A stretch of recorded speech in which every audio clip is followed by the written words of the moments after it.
Welcome back to another high-level match of StarCraft 2. What I've got for you today is supposed to be an epic game of Terran versus Zerg, where we find ourselves on the map Grezven.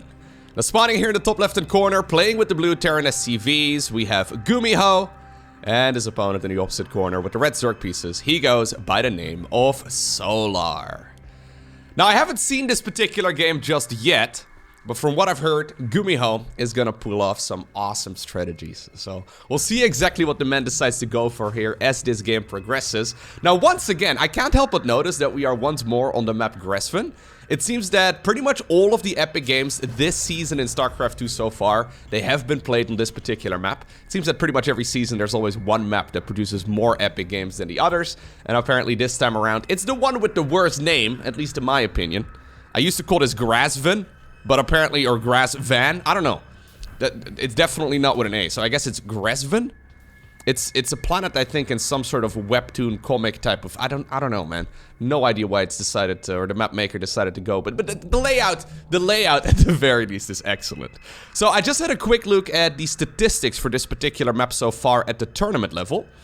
In the Terran versus Zerg matchup, 56 games have been played so far. And 53.6 of them went in favor of Terran.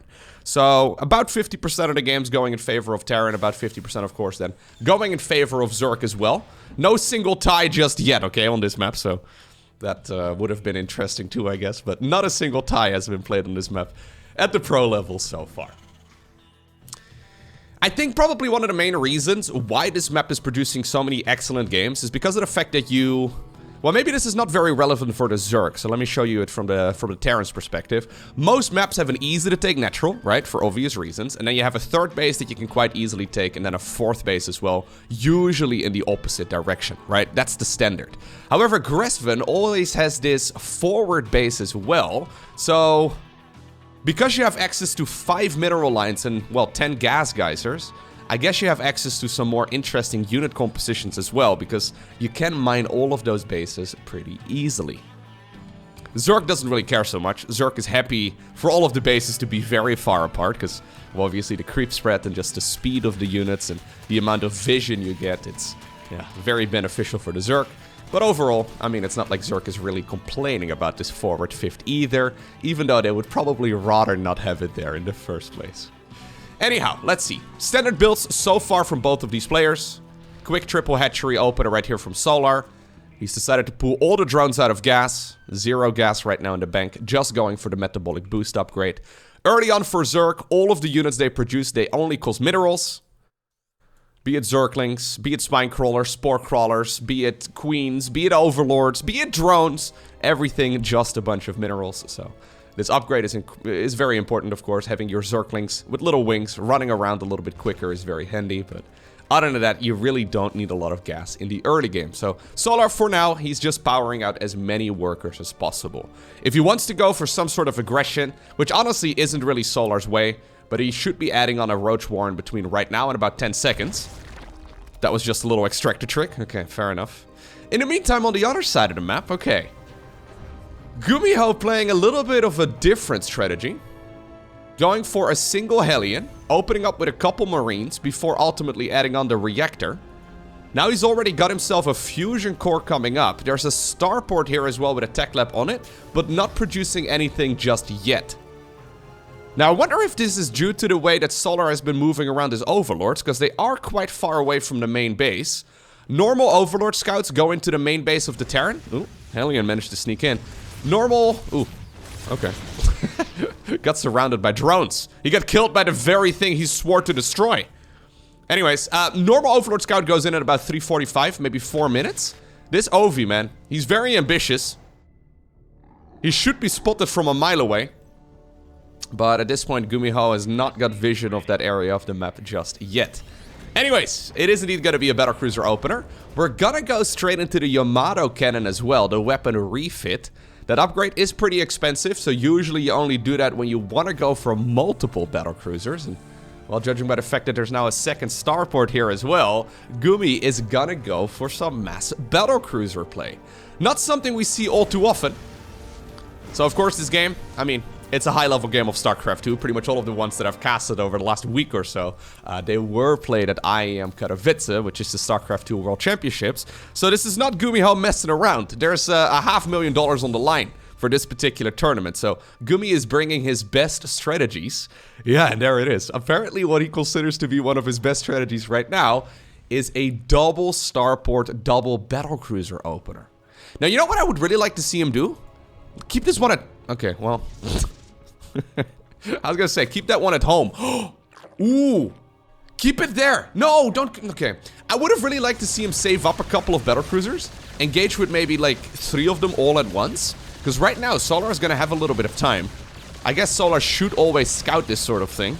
Maybe with, like, an overseer going in about, I don't know, 30 to 45 seconds from now. But it would have been kind of sweet if suddenly he showed up with 3 of these BCs.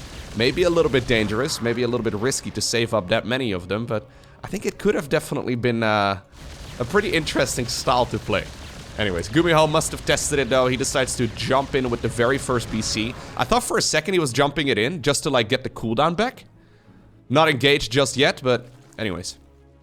Spire immediately comes up, right? So that's the downside. Ooh, it's even a... Oh, I thought it was double Spire for a second. But no, this is a Spore Crawler.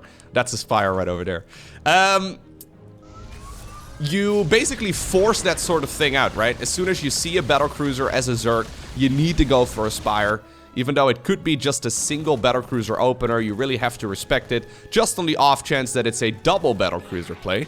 Now normally, double battlecruiser, maybe 3 battlecruisers, that's not all too crazy. But I think if you're going to go for, yeah, double starport, you have to really pile on the pressure with these bad boys. And, well, that's exactly what GuMiho is doing right now as he goes up to 5. Hellions over here desperately trying to roast a couple workers. So far, he hasn't killed a whole lot of drones yet. But I think the emphasis should be on the word yet there. Because he's just getting rid of all of the anti-air. Spore Crawler's desperately coming up. There's no... oh my god, he even dropped a mule to try and repair that BC. Right now, most of the anti-air is gone. Queens, though, have cycled from this location. It's very important that you don't lose those battlecruisers. 400 minerals, 300 gas each. Keep in mind that the 3rd command center, well, I mean, it just finished up, but it is significantly later than what we normally see. And in the meantime, by the way, there is a little bit of a roach push with a couple of Zerglings coming across as well. So it might be time for GuMiho to go back home. Gumi! Ooh, keep flying, dude. No, what? Ah! Okay, well, he didn't have tactical jump available, I imagine, on that one. Reinforcing battlecruiser does pop out of the starport, so at the very least, Gumi is going to be able to push back those roaches. Losing one of the BCs is always a little bit sloppy, right? So I've said this a couple times already in previous commentaries. I know this is gonna hurt somebody's feelings out there, okay? But GuMiho, he is a little bit of a slower player. He's, quote-unquote, only got 300 average actions per minute so far.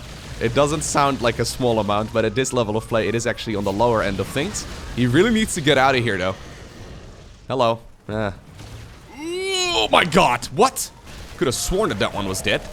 Wouldn't have minded him jumping that a little bit further. Either way, BCs here are waiting. Yeah, those corruptors are like, hey, don't mind if I do. They will be able to pick that one off. That's what I was saying. Maybe you should have jumped that a little bit further away. In the meantime, though, there's another battlecruiser over here being as annoying as possible. Already roasting a bunch of those drones once again. The corruptors, though, yeah, just deep into the Terran's main base. There's not a whole lot on the ground here to really deal damage with. So, yeah, the battlecruisers get shut down relatively straightforwardly. Normally, there's at least like a Cyclone or 2, or you could even mix in like a, I don't know, like a Thor if you really want to. He's just gotta double down on the battlecruiser production, though. I think if you're gonna make this many BCs, you should really be going for armory upgrades as well. Because the battlecruisers benefit from those armory upgrades so much. Anyways, looks like the corruptors are pushed back. Looks like the battlecruisers are pushed back as well. So far, 4 BCs have gone down. But they've killed 31 workers, 9 queens, 2 spore crawlers, and now 5 corruptors as well. That is honestly not a terrible trade. You can see cost efficiency-wise, I mean, more gas lost on the side of the Terran. But he's got a pretty decent economy right now on the back of it as well. I would have really liked to see a 4th command center already. But I guess with the Zerg's 4th hatchery only going down just now, economically speaking, GuMiho is actually in an excellent spot.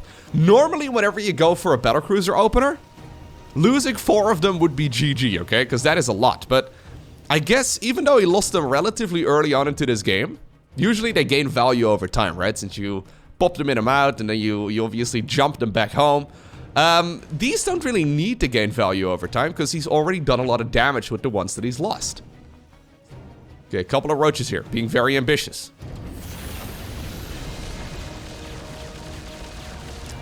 Just to clarify, by the way, the new multiplayer balance patch, it didn't change anything to the Battlecruiser. None of the units that Gumi has played so far are really, changed. So even though we're seeing him play a strange style of StarCraft 2, he could have played this in the previous balance patch, and I guess he did from time to time.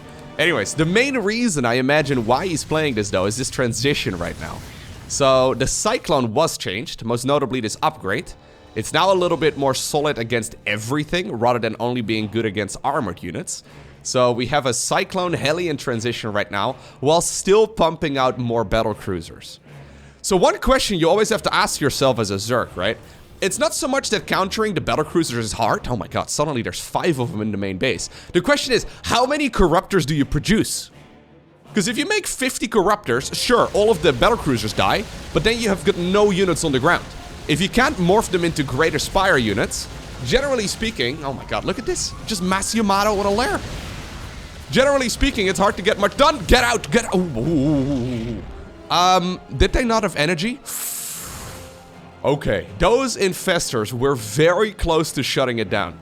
Infestors have a skill called Fungal Growth, and Fungal Growth, it slows down units, it deals a little bit of damage over time, but it also inhibits any movement abilities.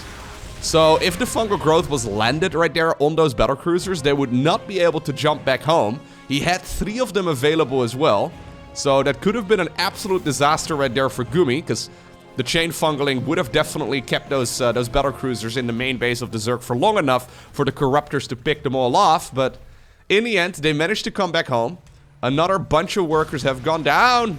Okay, that Battlecruiser does go down, but there's no denying that at this point, already 56 drones were killed in this game, and Solar at this moment only has 66 workers in total. So despite the fact that he's got 4 hatcheries, yeah, he's now, well, I mean, he's forced to remake his main base, he's forced to remake his lair. How many Corruptors do you go for right now? There's always that thought in the back of your mind, right? Okay, what if he decides to commit to mass Battlecruiser play? Because we've already seen quite a lot of them. But what if he just stops producing Battlecruisers all of a sudden, and I'm sitting with a mass Corruptor army that I can't morph into Brute Lords? It's a delicate dance, and at this point Solar does not have any vision. I think if this was Cyril playing, he would probably be sending in those Overseer scouts continuously to figure that sort of thing out exactly. And while seeing the factories right now switched over to those tech labs that the starports previously held, although I say that, the starport's right now in the corner of the main base of the Terran, rebuilding a bunch of tech labs as well, so not exactly sure about the thought process there. Anyhow, I still feel like an armory upgrading those Battlecruisers would be insane though, because they benefit from those upgrades so much. Infestor right here, in the fog wall.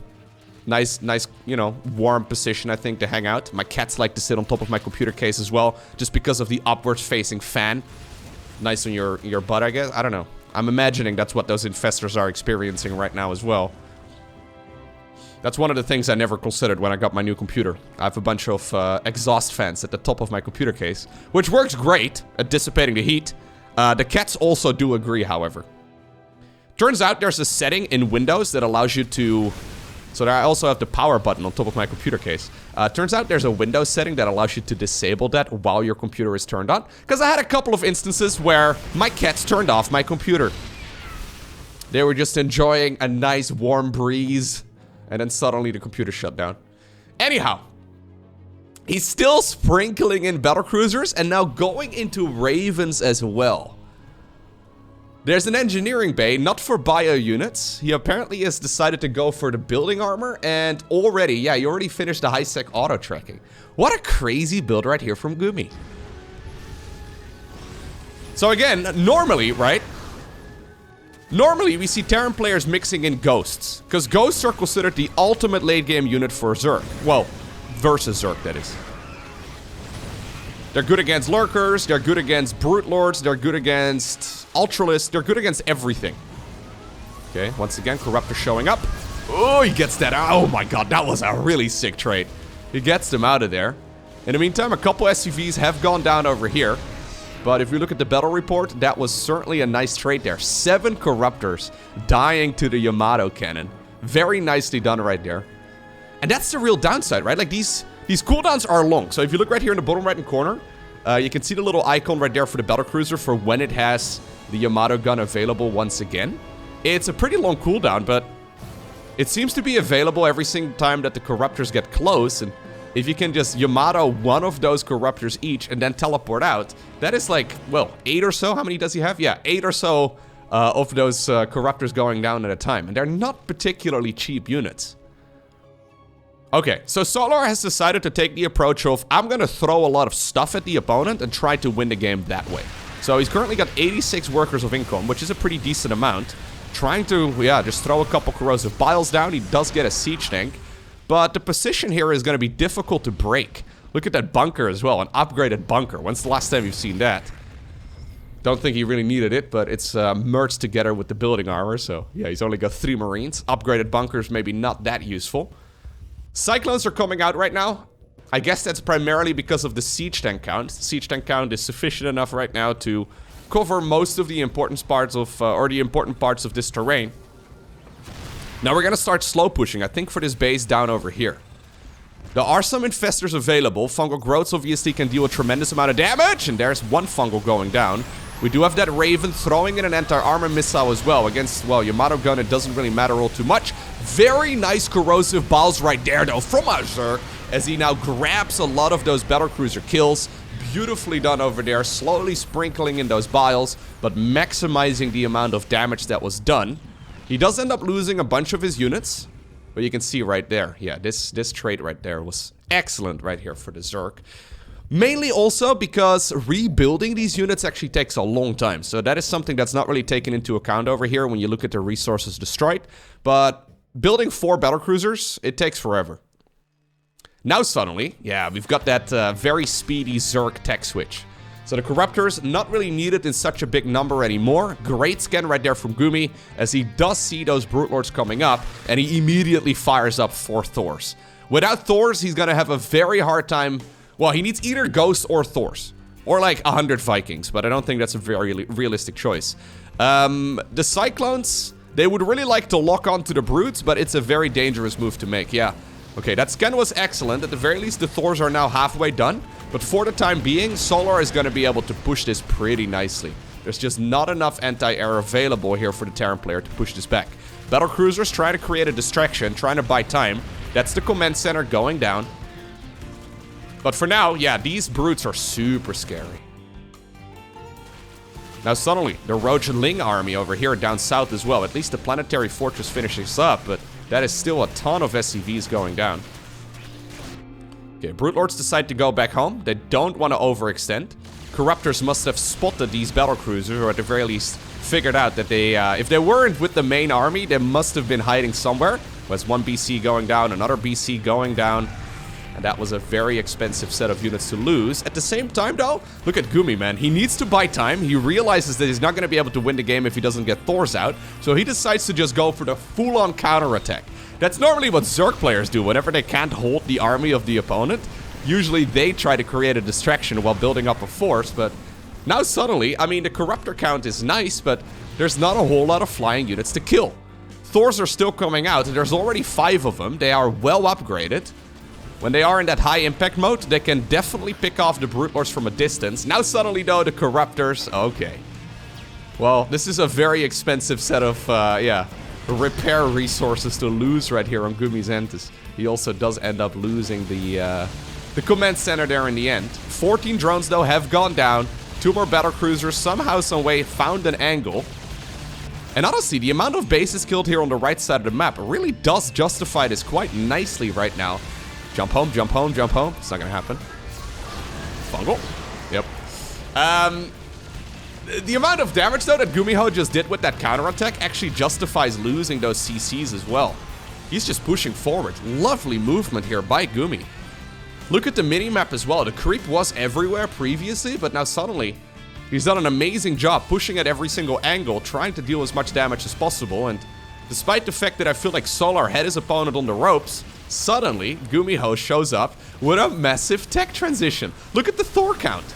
There's a couple of Blue Flame Hellbats in the front as well, ready to soak up some of those Broodlings. That now opens up the opportunity for Gumi to potentially move forward. Keep in mind, Thors do outrange Broodlords. So only when the Broodlords get the little Broodlings on the ground to inhibit the movement here is when these Thors are really in trouble. Well, I guess the friendly fire right there from those tanks doesn't really help either, but Thors and Battlecruisers still coming up. 14 VCs have gone down in this game so far. Solar's still maxed out. He's got a scary army, but he doesn't really have an ultimate army. He's still stuck on a lot of Roaches and Ravagers, and I feel like those are not really supposed to be around anymore. A couple of Cyclones and a couple of Hellbats here being obnoxious, killing a hatchery up north. Solar's income has actually completely plummeted.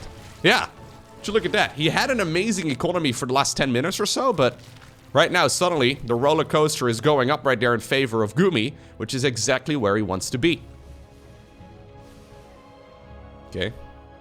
This little Ango over here, man. I've casted so many games where a bunch of siege tanks get given away for free.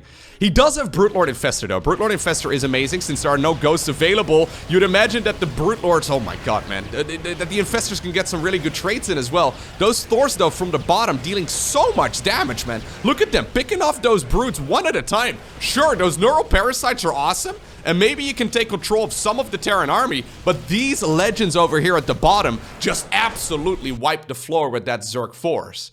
And because of that, it's GuMiho who obtains the victory, playing a very fun army composition.